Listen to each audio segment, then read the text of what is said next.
എനിക്ക് മാത്രമാണോ നിങ്ങൾക്ക് ഇങ്ങനെയാണോ ഗൈസ്? ബിഗ് ബോസ് കാണാൻ തോന്നില്ല, അപ്പോൾ കുറേ എണ്ണം പറയും കാണണമെങ്കിൽ കാണണ്ട.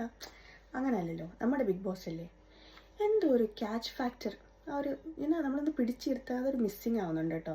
I feel they have somebody in the mind already പോലെ. കഴിഞ്ഞ സീസണിലൊക്കെ തോന്നിയിട്ടുണ്ട്, എന്നാലും ഇപ്പോഴേ സ്റ്റാർട്ടിങ്ങിൽ അങ്ങനെ ഒരു തോന്നൽ. പിന്നെ സ്മാർട്ടായിട്ട് എല്ലാം ഒരാൾ കോൺഫിഡൻ്റ് ആയിട്ട് കുറച്ച് സംസാരിച്ചാൽ അവരെ കംപ്രസ് ചെയ്ത് ഇരുത്തുക, മനസ്സിലായില്ലേ? പിന്നെ ഗെയിംസൊക്കെ അഗ്നിപരീക്ഷ എന്ന് പറഞ്ഞിട്ട് I don't know what kind of games it is. ഭയങ്കര സില്ലി പോലെയൊക്കെ ചിലത് തോന്നുന്നു, ചിലതൊക്കെ മനസ്സിലാവണില്ല. ഞാൻ ആ ഒരു ബസറിൻ്റെ ഒക്കെ കണ്ടിട്ട് ഐ എം ലൈക്ക് വണ്ടറിങ്, ആ ബസർ തന്നെ it was kind of duplicate something. പറ്റി ഭയങ്കര പ്രശ്നമാണ് ഈ ഇൻസ്ട്രക്ഷൻസ് വായിക്കുന്നത്, ഗെയിം ഇൻസ്ട്രക്ഷൻസ്. ഞാൻ എപ്പോഴും വിചാരിക്കും, ഓക്കെ ദിസ് ടൈം ഞാൻ അറ്റ്ലീസ്റ്റ് വൺ ടൈം ആണൊന്ന് ശ്രദ്ധിച്ചിരുന്ന് ഞാൻ ഒന്ന് മനസ്സിലാക്കാൻ നോക്കട്ടെ എന്ന് പറഞ്ഞിട്ട് I try my best to listen to it, understand നോക്കുമ്പോൾ സ്റ്റാർട്ടിംഗ് ഒക്കെ കേട്ട് അവസാനം എന്തോ ഒരു വലിയ ഇൻസ്ട്രക്ഷനാണ് ഗൈസ്.